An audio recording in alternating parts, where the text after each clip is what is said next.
Good evening, I'm Andrea Anderson. I'm Brian Allen. Whether you have children or you work in the child care industry, you know demand for child care right now is high. Well, a new set of rules could help to lessen some of the licensing procedures for child care centers. In our top story here at 6, Bailey Peterson spoke to some different child care centers about the impact that they believe these new rules could have. Put it down. Woo!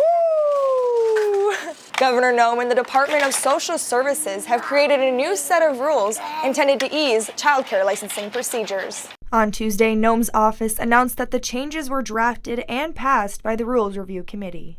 The question now is how these new regulations will impact child care facilities across South Dakota. Corey Poore is the founder of Little Tikes University in Sioux Falls. He says the new rules are a step in the right direction in addressing the child care crisis. This was an opportunity that we were able to actually affect the child care industry as a whole with little effect to the parents, which was a huge part of this crisis that we're in right now. So this extremely high tuition that's out there, the lack of availability that's out there, and a little bit of loosening in ratio laws kind of makes it where we don't have to affect the pocketbooks of the parents. Giving insight into how he might implement some of these measures. At least at this new facility that we're at, we probably will start to do some of those things right away. I mean, of course, I'd like to see what the actual rollout looks like, but I don't see why we couldn't add a few more friends in a group.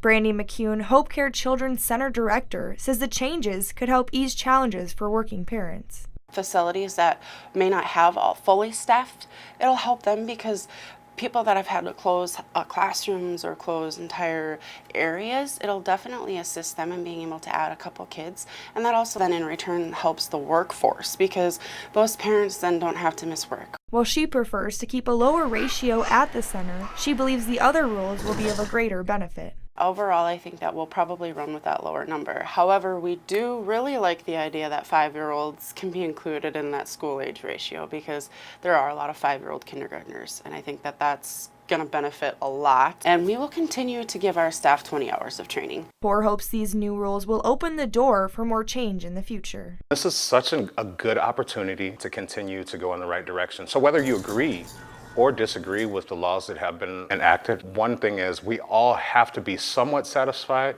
in the fact that something is being done.